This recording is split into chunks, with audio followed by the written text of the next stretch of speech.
must be knowing diabetes is one of the metabolic disease in which body does not produce or properly use the insulin, the hormone which is required to convert the sugar, starch and the food into the energy which is required for your daily lifestyle. And based on this, it is being classified in majorly three types of the diabetes: type 1, type 2, and gestational. So, type 1, also called as insulin dependent or juvenile diabetes, one of the chronic condition which where the pancreas does not produce or very minimally produce the insulin hormone which requires to produce the energy to the energy. Generally it has been observed that type 1 diabetes is basically found to be very very common in children and young people, not among the rest of the population or the elderly age group. It is basically 5% among all the children and the young people. Not very common, but yes, one of the typical kind of diabetes which may lead to a complicated life ahead. The next one is diabetes type 2, which is also known as non-insulin dependent, or most commonly found to be in the elderly age group or the adult side of the age group. The type 2 diabetes symptoms are very commonly can be observed by a common person also can figure out ki yes, if he is suffering from these kind of symptoms, one can easily make out ki yes, there is something going wrong, and it can be possible diabetes, out of which one is fatigue, frequent urination, especially during the late hours of the night, unusual thirst, weight loss, blurred vision, fatigue. One of the most important thing one which one can observe in their own body, if there is any wound which is not healing for a prolonged duration, despite taking proper care, proper dressing, taking antibiotics, different medication. So non-healing or slow healing wound or also an indication that the patient might be suffering from a diabetes type 2.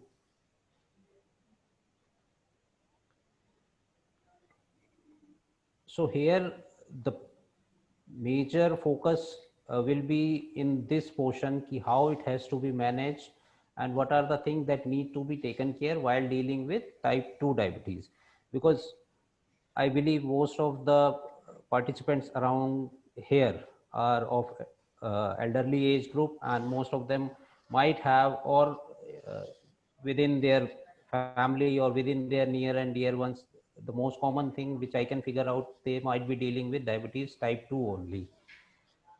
So basically, diabetes is not a very complicated, or I must say ki very difficult to manage. Yes, it is known to be a self-managed disease because one can take care if they want to take care of their diabetes. All the things can be managed by their own.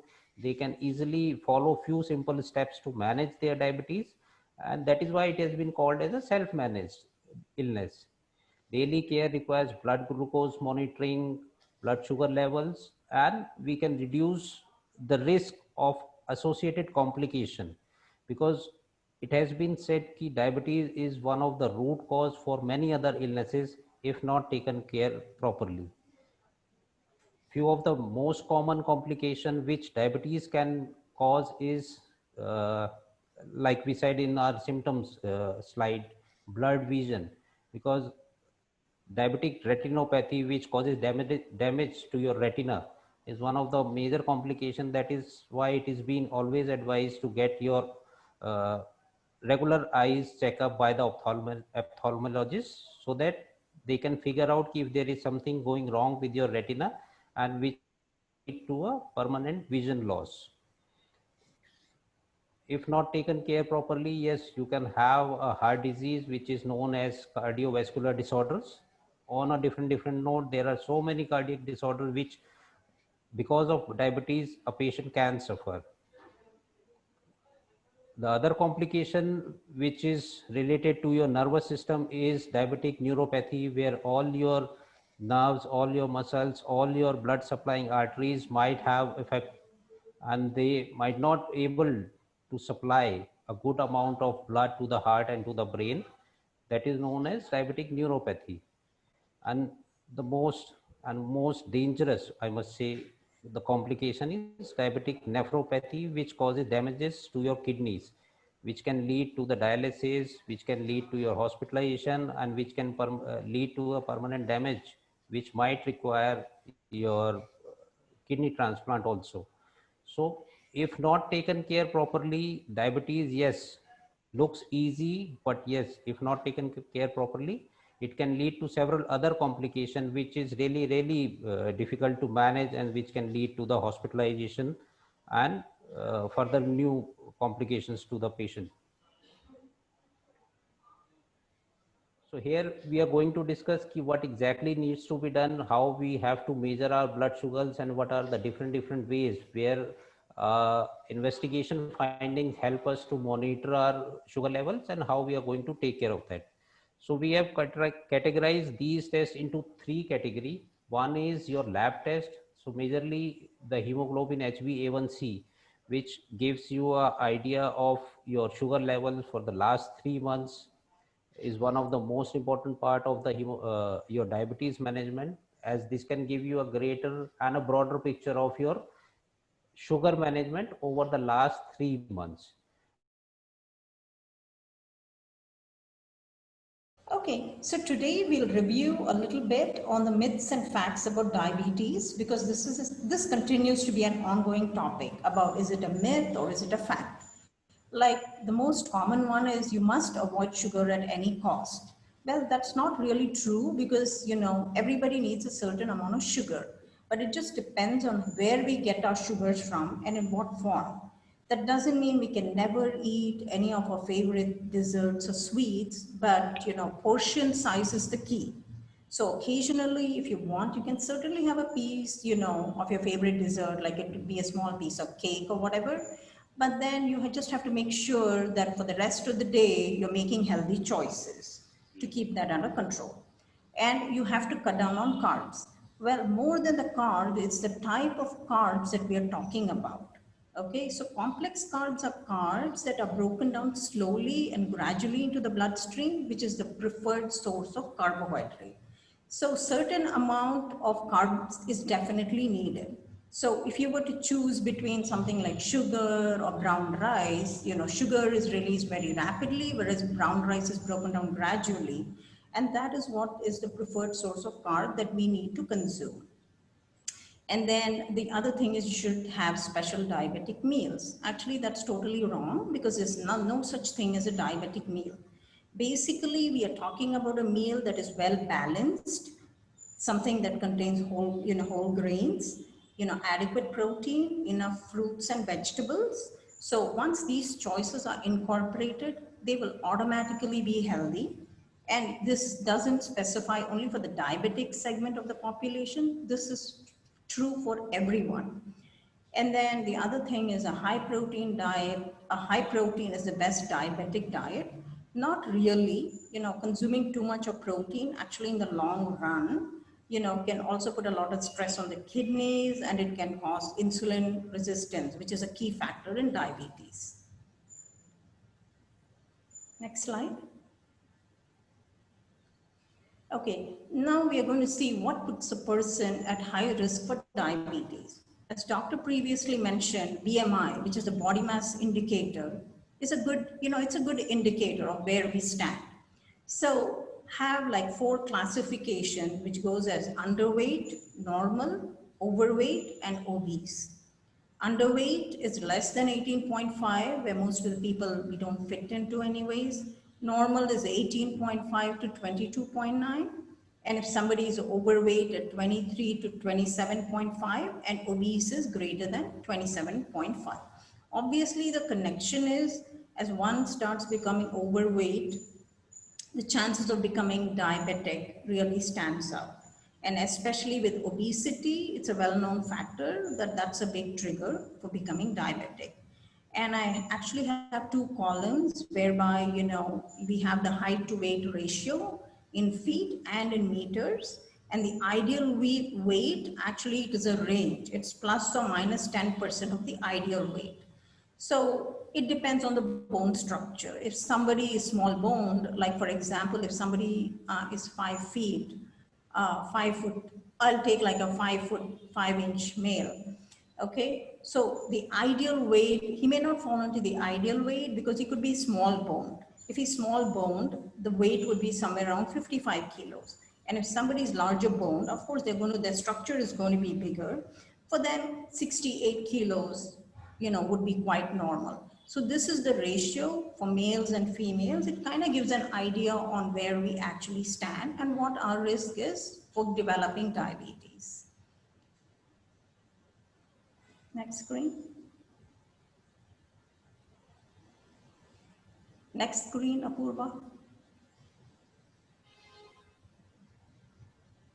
Apurva.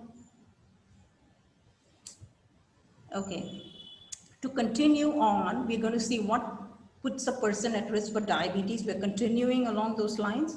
So some of the day-to-day habits are eating untimely meals, which is, a big factor. Skipping meals, especially breakfast, eating high fatty foods, sedentary lifestyle, family history, and high stress levels. So let's get on to this thing about eating untimely meals. The thing is, it's a good idea to actually time our meals on a daily basis, like breakfast at a certain time, lunch at a certain time, and dinner at a certain time, with snacks in between. So our body is actually well regulated. It knows like, okay, what time, your body will be receiving food. So it doesn't get, like into any hypoglycemia or anything. So when you actually maintain a timely pattern, it's actually a very good habit to prevent becoming diabetic. Skipping meals, which a lot of people may end up doing because breakfast is one meal that should not be skipped, because after a long gap, after dinner, the next morning breakfast should be had. So if breakfast is constantly skipped, the chances are the person is going to be really hungry during lunchtime and is going to eat a bigger portion, and this pattern will continue. So in the long run, it predisposes a person to becoming diabetic. Eating high fatty foods, because as overweight leads into obesity and so on, the chances of becoming diabetic is again increased.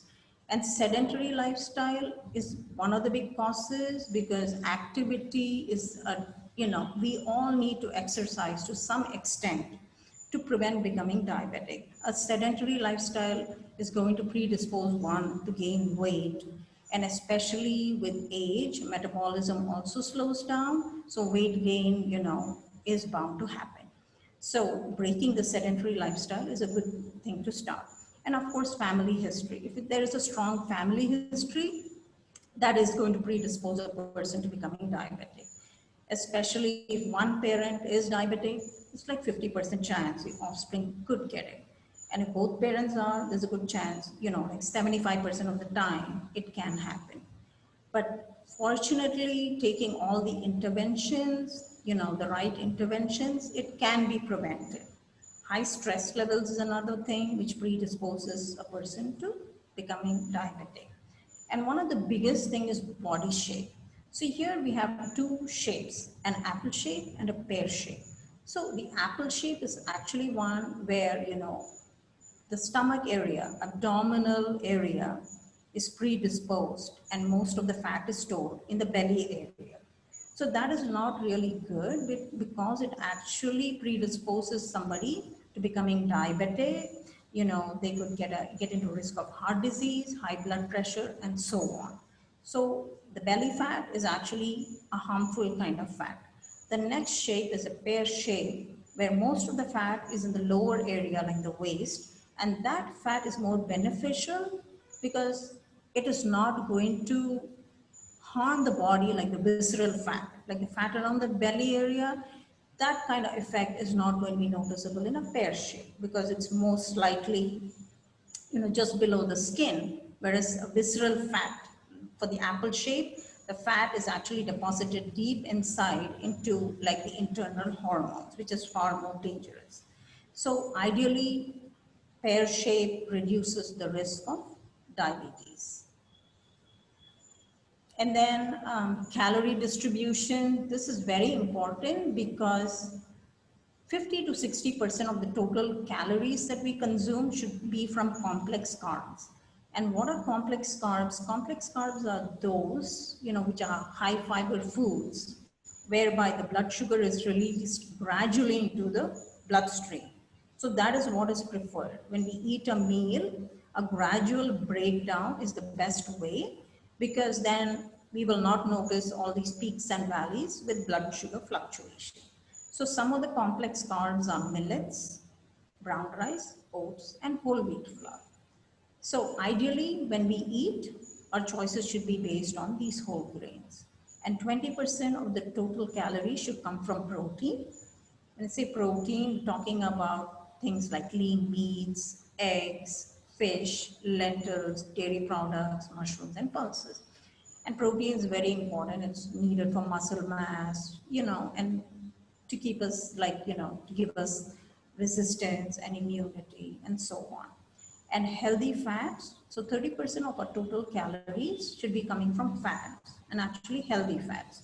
So healthy fats are those that are found in nuts and seeds, low fat dairy products, butterfruit, and olive oil. So fat's very important, but the right kind of fat is even more important. Now coming to diabetic superfoods. So first of all, what do we mean by superfoods? So superfood is something that provides key nutrients to the human body. So based on that, there are like 10 different superfoods that we'll get into in a couple of minutes. So we'll start off with like fat-free milk, citrus fruits. Okay, you can go next slide. Okay, so we'll start off with citrus fruits. And why is citrus fruit considered as one of a superfood? Because it's a very good source of vitamin C, and we need vitamin C to boost our immunity. And especially at a time like this with COVID and everything, vitamin C is a key ingredient. And it also reduces the risk of kidney stones and offers protection against several kinds of cancer. And it's a great snack. Plus, it's a good source of fiber, and you can have it as a guilt-free snack because it's low in calories, at the same time loaded with vitamins and minerals. And since they're so juicy, you can actually stay hydrated. And the next thing we are going to see are berries. Now, there are many, many different kinds of berries. So whatever we have access to, and if it's possible, it's a really good superfood to be included as part of a diet, mainly because they are loaded with antioxidants, which help fight infections and inflammation.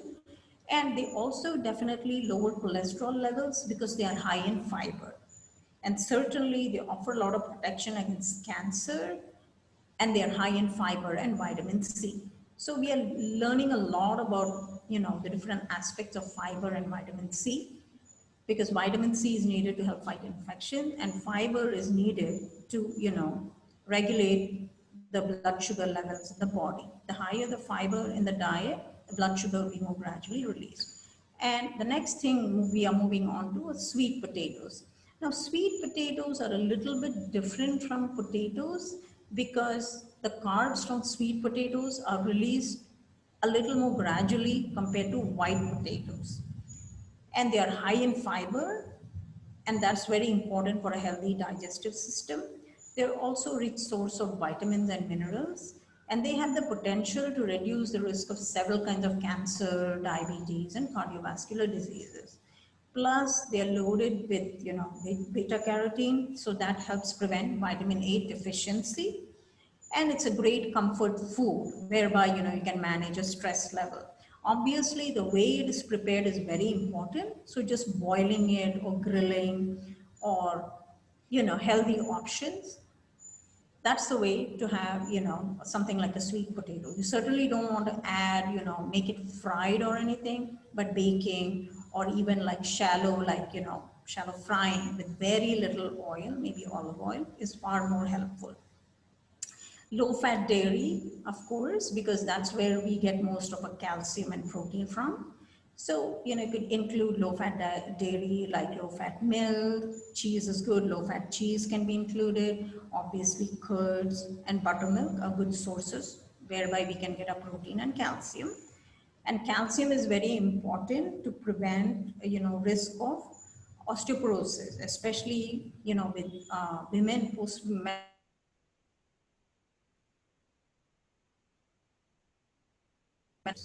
And plus dairy, they are also good source of calcium, potassium, and magnesium. And plus they have vitamin D, which is certainly needed. It helps in the absorption of calcium.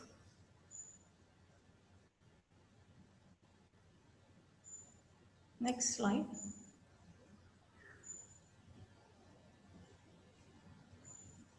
Apurva. Hello, Apurva. Apurva, can you move to the next slide, please?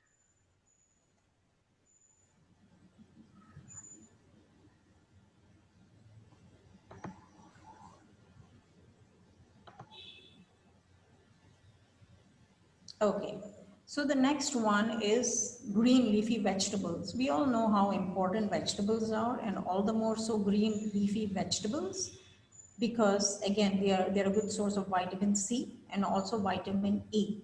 And plus they're a rich source of antioxidants, whereby, they reduce the risk of cataracts and muscular degeneration. They're also a good source of folate, which can reduce risk of cardiovascular disease. Plus, they contain beta carotene, which helps, of course, in the growth and repair of tissues. And dried beans. The next food is dried beans. Now, dried beans are quite versatile and they come in so many different forms and varieties. So this is a good way to actually not only get our protein, but also fiber. Plus, they are heart healthy. They help reduce cholesterol levels because of the high fiber content. Similarly, they also prevent constipation. They improve bone health. They help fight against diabetes. Again, because of the fiber content, slow release of blood sugar. It's beneficial in weight loss because it's a very filling food. So you don't feel hungry. And this is something that can be incorporated as a great snack also. Plus, it's an immunity booster.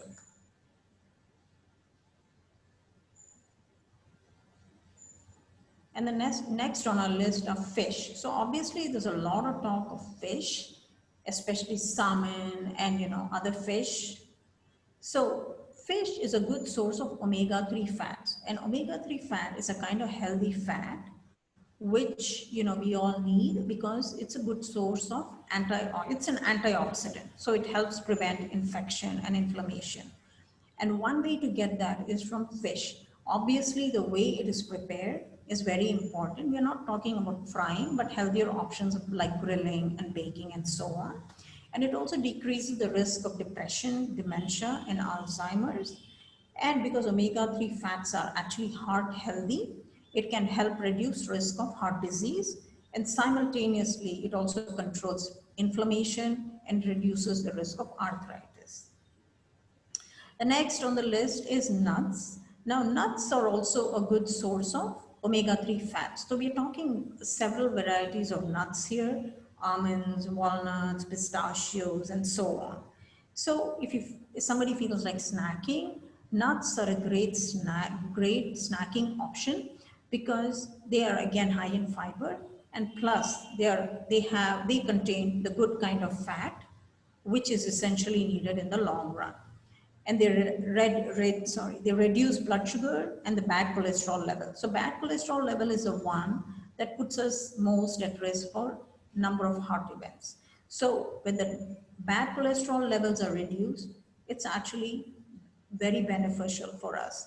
It's a good source of fiber and it's a good substitute for carbs. And the number one superfood right now would be millets, because millets, and they are so versatile either. And there are so many different kinds of millets that are available. So a good idea is to actually experiment with different ones and see what you like. But essentially, they protect against heart disease because again of the high fiber content, and they're also a good source of protein. They also lower the bad cholesterol level, and they're very effective reducing blood cholesterol again because of the high fiber. They're a good source of antioxidant, and they help in weight loss mainly because they are rich in protein and fiber and at the same time low in carbs, which is what is needed to actually promote weight loss. And millets can be done in several different ways. You can just have it in the form of like a millet khichdi. It could be made in the style of upma, or even like rotis like jowar roti, bhajra. So it's very versatile.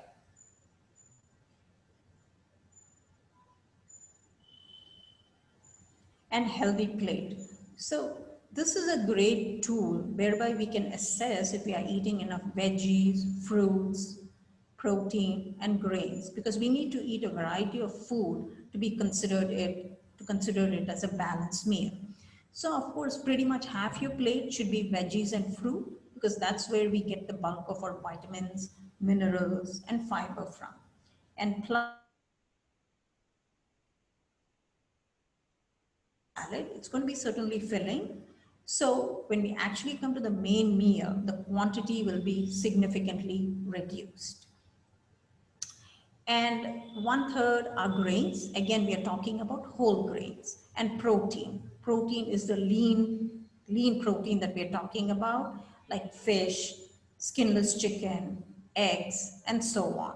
So this is a good way to actually balance your plate to see if you're incorporating the right choices.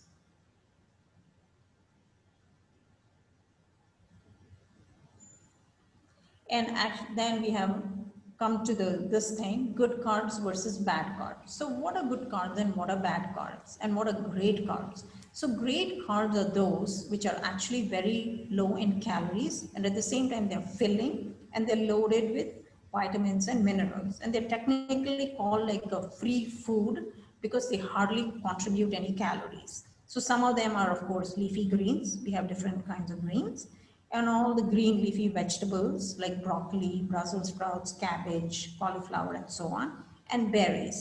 So we get very few calories from these, and they're great snacking options. Can be had as a soup, just as a fruit, salad, however. And good carbs. So good carbs are good because they are high in fiber, and at the same time they are quite filling too, like starchy veggies, squash, sweet potatoes, and so on. And little bit sweeter fruits like bananas, pineapples, and papayas. So these have a little bit more sugar in them when compared to berries. So, and not as much fiber as we would get from berries, but still these are acceptable because again, we are looking at portion control. Now, what are bad carbs? So bad carbs are carbs which, have a which have sugar as the key component. So when sugar is added to something and when we eat it, the sugar is released rapidly into the bloodstream. So that's ideally not recommended for anyone, especially a diabetic. So grains, when we talk about grains, we're talking about white rice, white bread, and also all the refined cereals, which are loaded with sugar and not healthy in the long run. And sugary drinks, of course, a lot of these sugary drinks like soda, juices, and all these sports drinks are loaded with sugar and they're not very healthy. They may be, people tend to kind of think, okay, it's a source of hydration and I can drink it. But actually, that's not helpful because they're loaded with sugar. And again, sugary snacks, which includes all kind of dessert items, cookies, candies, and so on. So ideally, most of our choices should be from good carbs and great carbs and avoid the bad carbs. And some dietary tips which will actually make it easier. Okay, one is eating meals around the same time every day. This is very important because if this particular step is followed, it's a great preventive measure for diabetes. And do not give long gaps, more than 3 to 3.5 hours between meals to prevent hypoglycemia. So what happens if we give long gaps? By the next meal, we're going to be starving and the portions that could be eaten would be way more than what we would eat if we were not as hungry. So timing meals, like no more than 3 to 3.5 hours is a good way to, have your meals. And avoid using sugar with beverages and other foods for the same reason. When you have a lot of sugar, blood sugar levels spike, not very beneficial. And instead of eating big meals, actually eating 3 small meals with a couple of healthy snacks in between is a good way to again better manage blood sugars. Because when meals are timed, our hunger level is not going to be stretched. We're going to be mindful of what we are eating. And this is a great way to include actually healthy snacks like fruits. It could be nuts, could be soups, and so on. And it's a good idea to include 2 fruits and 2 servings of vegetables on a daily basis. This is the minimum requirement. If you want more, that's well ahead. well and good, no problem with that. Having a big bowl of salad really helps because it curbs the appetite when you hit the main course. Of course, you want to avoid processed or junk food because there's nothing healthy about them and they're just loaded with preservatives and kind of stripped of all nutritive values. And water is very important. So hydrating ourselves well by drinking 2 to 3 liters is a must because all the toxins that are in the body are kind of eliminated through the source of water.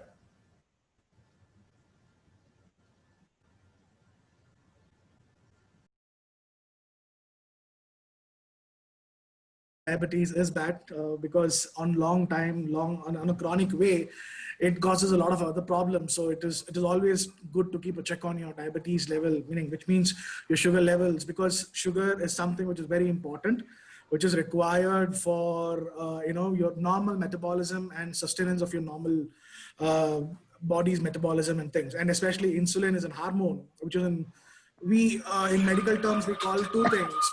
It is one being an endocrine and exocrine, which means that which is very important hormone is an endocrinergic hormones, out of which comes insulin is one of the hormone. And as Dr. Sanjay gave a very good detailed explanation about how it helps.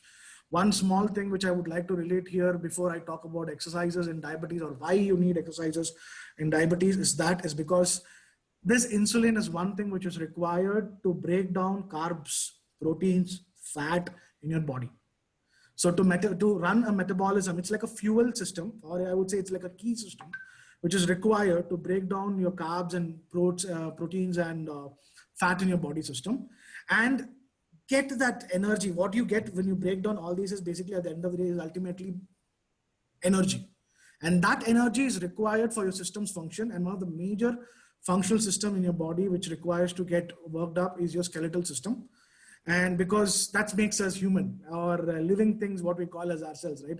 Living beings, because we need to move. We need to move. We need to walk, we need to run, or we need to at least even move my hand to reach out to something, or even to eat also, I have to take my hand to my mouth. So there's a lot of things. There's a lot of activations and activities which happens. And for this smooth functioning of muscle to continue to keep happening in its optimal level, you need something as insulin as a very important thing to break down that sugar or break down that carbohydrates or proteins in your body and get that reached to the to use that and utilize as a metabolism in your body to get the work done in your body. So now coming to that, having said that, okay, actually not coming, right? Having said that, insulin, there are normal levels of insulin and there are individuals who have already been diagnosed with diabetes. And these individuals who have been diagnosed with diabetes have a certain prerequisites which they will have to look into before they start with exercises, because the major category or the major population of India falls in something called as a type 2 diabetes.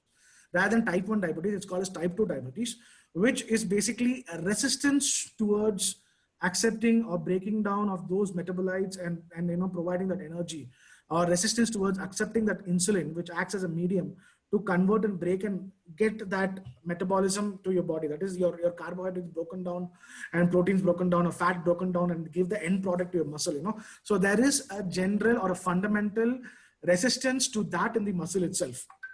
So what happens is when you do a lifestyle modification, you tend to reap the much benefits out of it.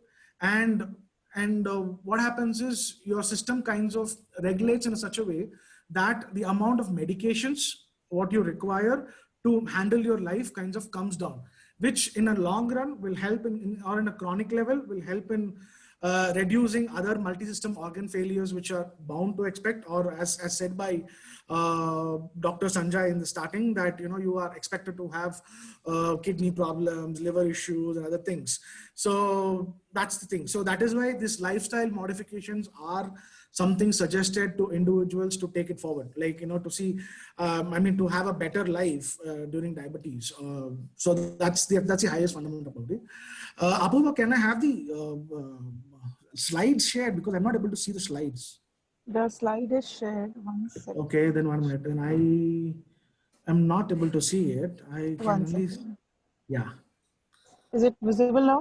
Yeah, now it's fine. Now it's fine. Can you make it full Yeah. screen Yeah. and go one screen above, meaning one slide above, like previous? So that is it. So this is the one which I would want to tell you, or want everybody to have a look at. Okay, when is it safe to exercise? Now, most of individuals, or I mean, right now as we are addressing individuals who have been diagnosed with diabetes and how to take their life forward. I mean, so I thought this will be a nice slide to put here to make them understand, or make everybody understand what is your minimum, check levels or check parameters, what you can keep before you start exercising. Now, we spoke about a glucometer, which is at this scale, I mean, where, you can prick blood, and then with that blood, you can kind of find out what is the your daily blood sugar level. So that's called the GRB, we say, generalized random blood sugar level. Now, when you check your random blood sugar level, okay, and if it's around 150 to 180, okay, now this is a very healthy range, I would say, to start up with exercise. Okay, now so that's the first thing. Now, if you're anywhere falling between this bracket, you need not be worried about it. You can go ahead, start with any kind of exercises. You can start looking into YouTube. You can start looking into talking to your peers, because they'll also be doing some kind of an exercise activity. Or if you've already been following a regimen of exercise practice, you can continue using it and all that. So that's okay with it. Now, the dicey part is where when an individual falls lower than 140 and more than 300. Now, this is because, why do you have to have these indications? Because now your body's got to use to a certain level of insulin, which has been externally supplemented, or an external supplementation to break down that insulin or make that insulin work in your body. Now, based on that, this range has got acclimatized to your body, which means that this has become a regular I would say mg of decimal level, or a unit measure in your blood. So so because of that, what happens is, Apurva, I'll coming to it. I'm coming to it. Yeah, I understand. So because of that, this check is very important to understand. Okay. So if your levels are below 140, try and take a load of small carbohydrates for yourself to start the exercise before you start exercises, which means that it can be a small banana, or or a half an apple, or a full apple if you want. I mean, if you have the appetite to take one, something like that you can start with. And if it's more than 300, kindly do take advice from a PT or a physician. Do visit them, because the chance of you developing a ketoacidosis, which means a level of where you suddenly falling, fainting, and going into a kind of a hypovolemic state, is very high. So it's always nice to take a kind of a step back, discuss with the right kind of clinicians, involve them, and then you start with the exercises. Okay. And last is that, recovery you need. And why the 300 level and 140 level was a concern, because if you see, insulin also is required for you to not just fuel you while activity, also during recovery also. Even while recovery, you require insulin's activity to, for you to recover, because energy is required for one to recover also. Now, if you have strained down completely all your insulin activity while during exercises, or your entire carb levels, or your I would say your glucose levels during exercises, your recovery will never happen, and you will go into a state of shock. That's something which everything, I mean, because that puts more strain on your liver, more strain on your kidney, or on your heart. So that is something which everybody requires to keep a check on. Now, next slide, Apurva. So by WHO guidelines, a minimum requirement is 150 minutes of moderate exercises, 75 minutes of rigorous exercises, or resisted training or body weight training. Now this everybody knows, Google knows. I mean, Google has told everybody's Googled it and understood it and all that. And some of the common exercises what you can take is a brisk walking, cycling, yoga, Pilates, aerobics, and then body weight exercises or resistance training exercises. Now these are some of the exercises which you can adapt into yourself, and then you can start doing it. Next slide, Apurva. So I thought I will want to do something as an engagement activity here with everybody. So I thought I will introduce two simple, or just one activity. It's actually one activity which can be done in two types. Okay, it's basically a modified way of doing a Surya Namaskar. Okay, now everybody knows how to do mean, walking or, cycling or any other exercises, and many would have already been practicing it. But, you need something as an holistic level where you stretch your body and, twist your body and, work your joints, especially because that kinds of also eases your joint level issues, what can occur because of diabetes also, which is also known as arthritis, So that is another precipitated lifestyle disease what can occur when you have diabetes as an underlying disorder in yourself. So I just wanted to do about this modified Surya Namaskar as a live thing. Now, if anybody who wants to join, they can join me, or if you want to have a view of it first and understand it, you can have a view of it first. So basically take yourself into a very spacious area and wear some kind of a loose fitting clothes, no dhotis and all that, because chances of slipping and falling down and all is very high.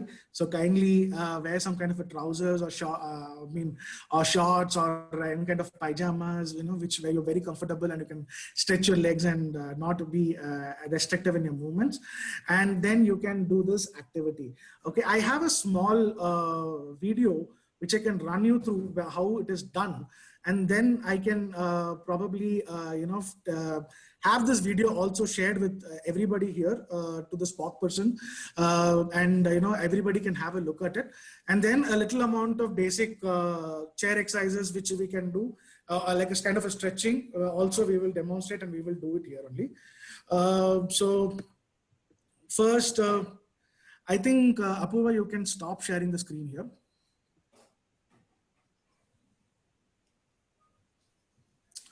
Okay, so now I can see everybody.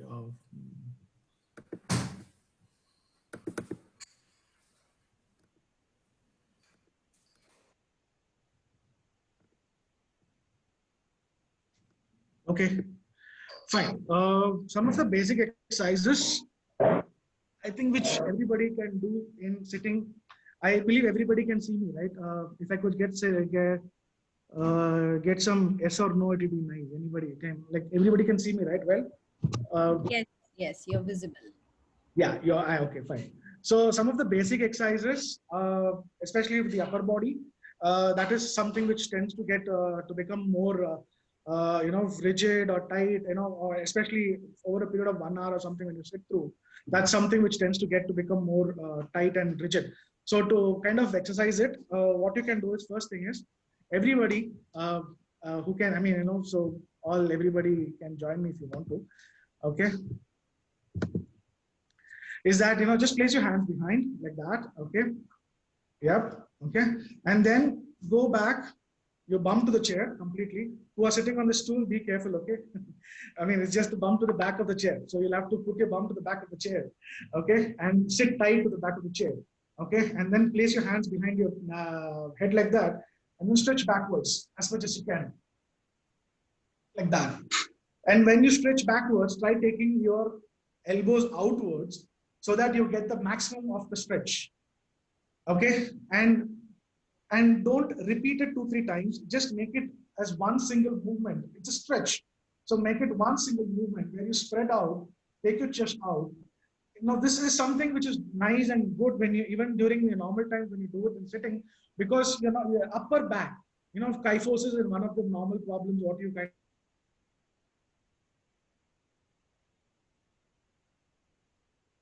who sit and work in front of computers and a lot of things. It's just not to the elderly individuals, it is also to the younger individuals also equally. So people of my age also do get it. So no harm about it. So I'm saying is, so you'll have to sit back. Again, once again, hands behind your neck, okay, and then stretch backwards and the chin facing upwards to the ceiling. This is the first one, okay? This is the first one. And you maintain this, say, for around 10 to 15 seconds. That will help you a lot, okay? Second thing is, just when you come, sit to the edge of the chair, come forward, sit to the edge of the chair, and hold the back or the arm of the chair behind, and then twist yourself backwards. Similarly, the other way. And this you can hold, say, for 5 seconds each. Yes, that's one good thing. And second thing is placing your hands on your hip. Place your hands on your hip. Okay, now we did a curving exercises for your upper back. Now for the lower back, just rotate your tummy forward and just arch yourself. Rotate your tummy forward and arch yourself like that by moving your bum backwards, slightly in sitting. Okay, now that's a second good way of stretching your body. Okay, in front pilling, which means when you're sitting straight and you're looking, hands on hip, and then lean forward, push your tummy forward, and enlarge the curve which is behind, and then bend forward, try reaching down to make a C on your back. Make a C on your back. Okay, so these are some of the basic exercises which you can do. And this is all available on YouTube. Everybody can find it, and it is just that I just wanted to, get you everybody to stretch a little and kind of understand about it. So we did this. Okay, now I am sharing a screen right now, my screen, and I would like to show a video of how to do this modified Surya Namaskar, because I want everybody, I believe everybody is able to see my screen, right? Yes, fine, that's perfect. Thank you, Daisy. So this is one thing, okay? So I want you to have a look at this video. How is it done? This is, modified way of doing Surya Namaskar, because why I wanted modified, because some people are not used to doing it. So it's always better to start the easy way first. And then once you get a hang of it, then we can probably connect back again. Once again, I can drop in my mail ID here, and then everybody can start doing it on the regular way also. Okay. The regular Surya Namaskar pattern also. So just have a look at it. He's my colleague. His name is Chetan. He's also a physio. So basically you exhale, take your hands out, inhale, and again exhale, go down, bend forward with your neck down. This gives a complete stretch on your spine. Okay, and then you come back straight. Take your legs up to the chair. Yes, this is called leg to chest, knee to chest, we're saying.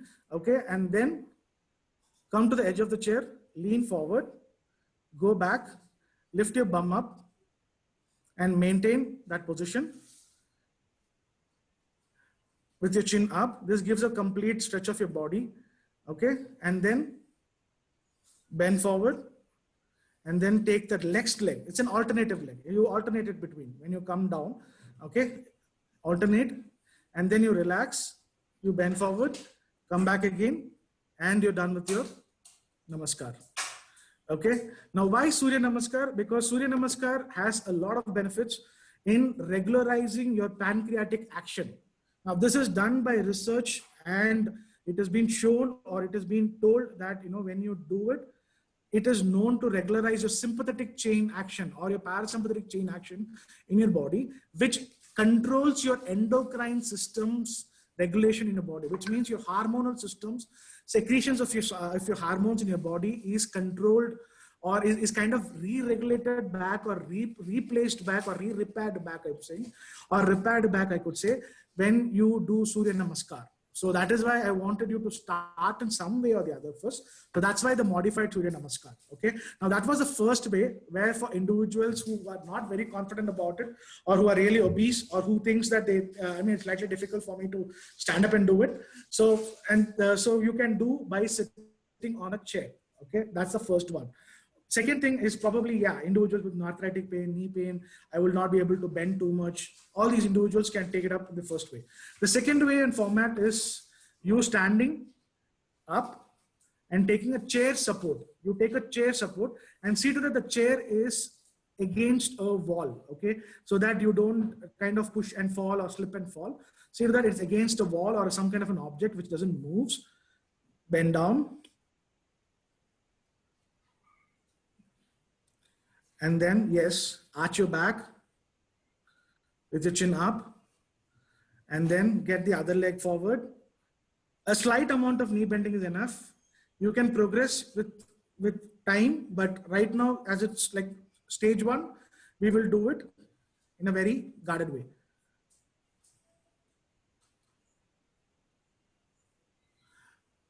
Got it? So that's the normal way. I mean, that's a modified way of doing it. Now I can show you the right way or the regular way of doing it. Okay, I believe everybody can see me. Okay.